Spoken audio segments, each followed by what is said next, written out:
Hello and welcome to another edition of The Stew with JT Brew. I'm your host, Justin Taylor, here on the Dynasty Pros YouTube football channel. Thanks for joining us. We are going to talk about college football week 7 picks coming up right now. Stick with us. You're in The Stew. You up on trades and wire moves, you ain't designed to lose. Find you jumping over seemingly nothing, racking up points, makes the game a little more fun to watch. Can drop release, we started with the mock draft and now we making a mockery of the leaderboard. Quite obviously not a scrub, so start an institute, make evaluations like a commissioner do. It's to the point your wife make you watch in a different room. Update your roster and pick and choose when you get some news. Not much that we enjoy more than sipping through, sifting through new statistics to make it to our end zones through different routes. Universities, institutes, down to homies who click in groups. I introduce you to the Stew with JT Brew.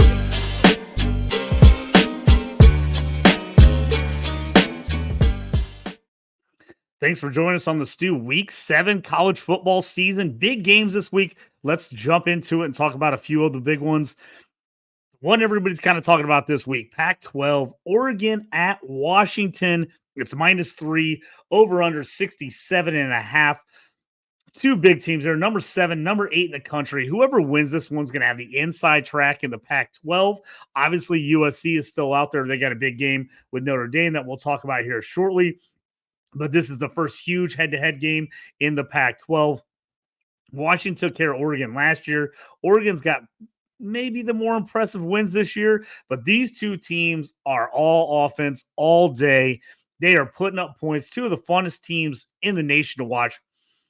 Oregon comes in second in the nation, 51.6 points a game. Washington's third at 46 points a game. So obviously, like I said, these guys putting it up. Washington first in yards per game, 569 a game. Oregon second at 557.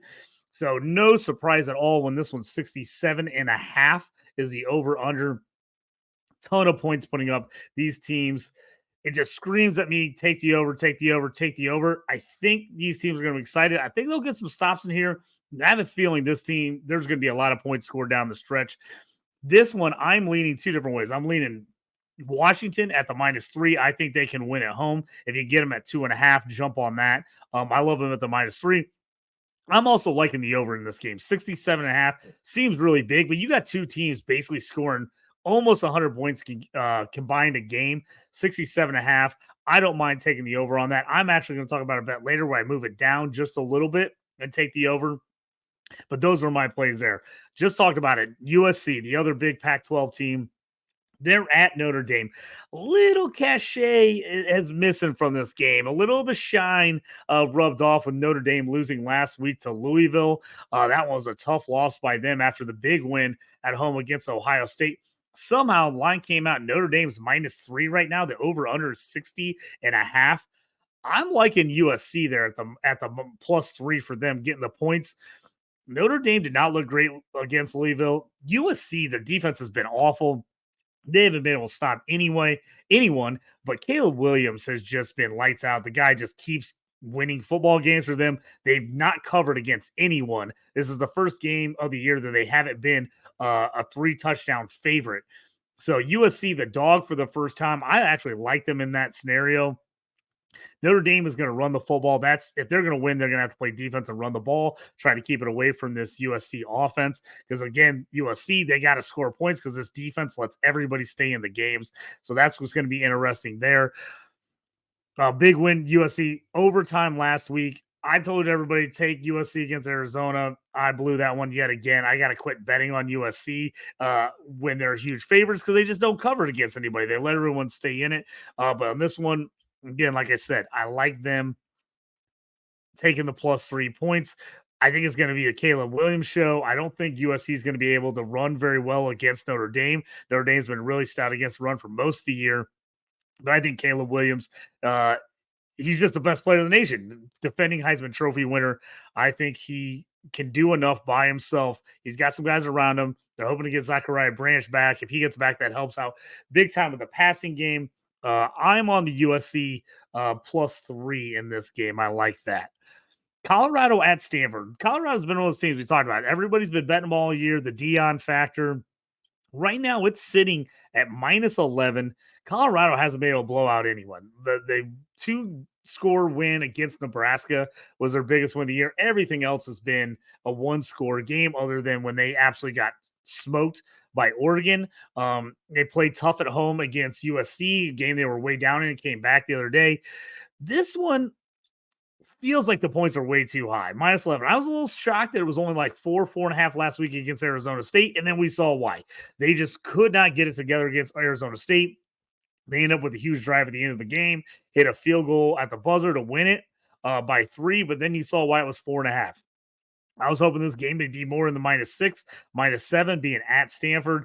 It's 11. That seems too high for me right now. Stanford only 1-4, but they played teams fairly tough. I mean, they're going to be at home off a bye week. They've got a pretty good coaching staff. That one might be a little too high for me. I'd like to take Colorado, but right now I just don't think you could take them to win by 2 scores when they haven't done it all year.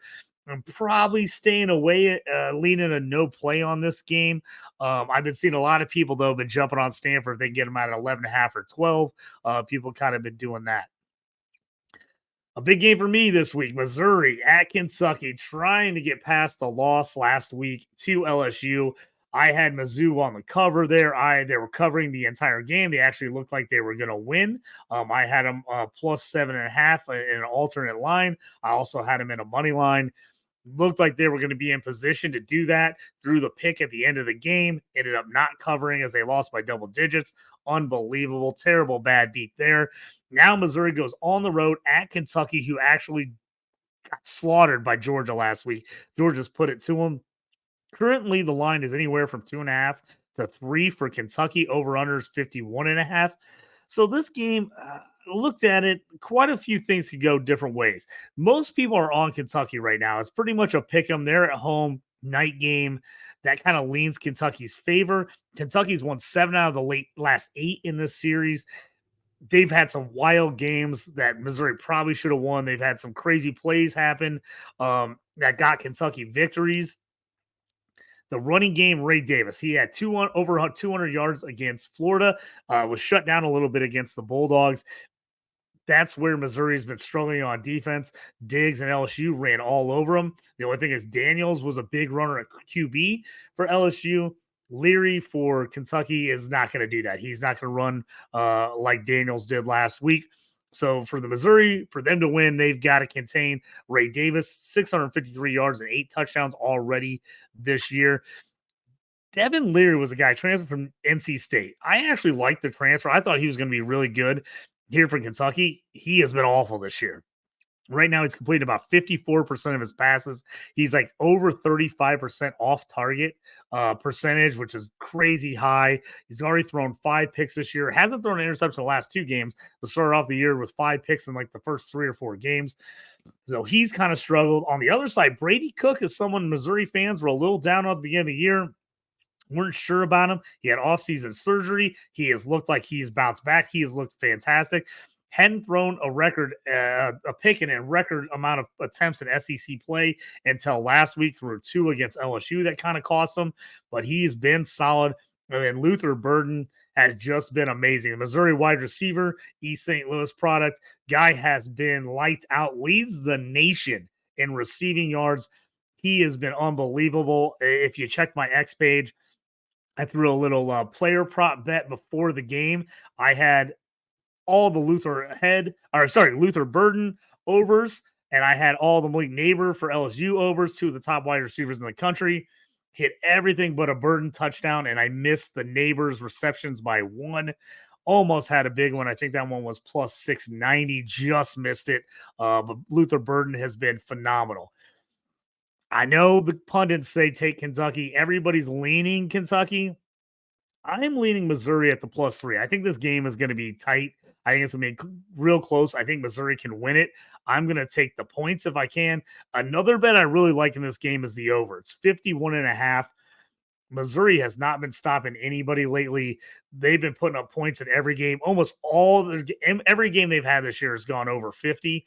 So I think that is something that definitely could happen. And Kentucky, they've been able to move the ball on some teams outside of last week against Georgia. So I like the over in that one as well. Moving on to the Big Ten, the biggest matchup this week is a 1-loss Iowa against 1-loss Wisconsin. It's a -10 for Wisconsin. Over under is 34.5. That tells you everything. 34.5 in a college game. In a college game. This game is going to be ugly. Iowa can't score. Wisconsin was supposed to have this new offense, throwing the ball around, putting up points, super high powered. The coaching staff coming from North Carolina, who just piled up the points the last couple of years with Drake May, hasn't happened this year. Both these teams have kind of won ugly. They both have relied on the run game and the defenses. I think the same thing is going to happen here. I'm fading this game all around. The 10.5, Iowa could stick in this because I think this game could be ugly. I don't like Iowa at all, but I think they have enough that they could make this a one-score game. And then the 34.5. I mean, the fact that I'm not comfortable going either way on that tells you everything. I could easily see this game being a 10-7 game, or I could see turnovers, the offenses play bad, takeaways, and they set each other up, and this thing somehow goes over. I don't like this game at all. I'm avoiding the Big Ten game of the week this week. I'm out on that one. Going back to the Pac-12, which seems like it's had some of the best matchups of the year so far. UCLA number 18 at number 15, Oregon State. We were on Oregon State a couple weeks ago at Washington State. They weren't able to make the play and cover. They're 3.5 at home, over under 54.5. I'm back on the Beavers. I think the Beavers get it done here at home. -3.5 against UCLA. Obviously, if you can push that for a couple points, get it down to -3. I like that better. So I'm definitely buying the half a point if I can. Common opponents in this one. The Beavers beat Utah and San Diego State, but lost at Washington State. UCLA won at home last week against Washington State. They also beat San Diego State, but they lost at Utah and their only loss of the year. The UCLA offense. I like Dante Moore, the freshman QB. He's looked really good. True freshman. Problem is, when they went to Utah, really struggled to move the football. Lost 14-7 in that game. Just couldn't get the offense together. It's going to be hostile there up in Corvallis for Oregon State. I think the Beavers' defense is going to give him problems on the road as a freshman. Always tough. The Beavers have a nice run-pass mix. Damian Martinez, huge fan of him, running back out of Oregon State. The sophomore, I just love what he brings. I think Oregon State bounces back. A couple tough losses 3 weeks ago again to Washington State. I think Oregon State keeps it rolling here and stays in the mix in the Pac-12. I've got them at the -3. Like I said, I'm buying the hook and taking them at -3. A couple other games I like this week. There's quite a few buys, so there's not as many matchups, but a couple games I got an eye on. Miami at North Carolina. Right now, -3.5 for UNC. Over under is 57.5. Miami took one of the worst losses you can take last week against Georgia Tech. They got to the end of the game. They played ugly turnovers. It was awful all night. They somehow were still up. Could have got the victory. All they had to do was take a knee, hand it off the running back. He fumbles. Georgia Tech recovers, turns around, and throws a 40-plus yard touchdown pass on the last play of the game where two guys get beat deep for Miami, and they throw a deep touchdown when they couldn't do anything on offense all day. Deep touchdown to win it at the buzzer. Tyler Van Dyke, Miami quarterback, at times he looked really good. Sometimes I've liked him. Sometimes I haven't. He threw 3 picks that absolutely murdered the Hurricanes. I had them as one of my favorite plays of the week at -20. I thought that was a game they should absolutely roll Georgia Tech. They should have. They played ugly. They played terrible. Georgia Tech stayed in it. It was a brutal loss. I tried to get on Miami and live bet them, and they blew that too, as they just could not pull it together in that game. On the other side, the Tar Heels, they looked phenomenal last week. They absolutely shredded Syracuse. Syracuse, a team that got off to a good start, lost to Florida State in a tough one. Thought maybe they could bounce back at North Carolina. No go. North Carolina absolutely handled them in every phase of the game. They looked fantastic.